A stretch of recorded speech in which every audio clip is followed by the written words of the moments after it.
Hey everybody, what is going on? I hope you guys are all doing well, and welcome to another tutorial video. In this video, I'm going to be explaining to you guys how you can set up your pipeline on HubSpot, so let's get right into it. Now, the way that you set up your pipeline on HubSpot is through the CRM window, and it is a very useful thing to use. You can add tickets, which is what the tab is actually called, and control the way your customers, your leads go through the pipeline, and set everything up so that you can very easily navigate through it and keep track of what's happening. Now, to get to that, you need to go to the CRM and go to tickets, and here you can see the default pipeline. You can create more pipelines if you want to. I'll show you how to do that later, but as you can see, I already have some tickets created, and this is what the pipeline looks like. You have your new tickets, leads, whatever they are, then waiting on contact, waiting on us, and closed. This is depending on the steps you are at. This is when you're waiting for them to contact you. This is when you need to respond, and this is when the deal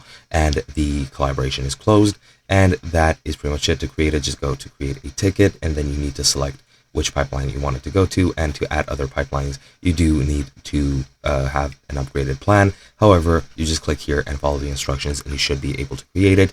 And as you can see, this is all the data that you can add. The needed things are the name, the pipeline, where it's going to go to, and the status, and all the rest is optional. You can add a description, you can add sources, which is either from chat, email, form, or phone. You can add the ticket owner, the priority, set a create date on it so that people can know when it was created, and you can associate contacts you have or companies you have with this ticket as well. And then once you're done, just click create, and it'll be added to here. It'll be added wherever you set it to be added when it comes to the status.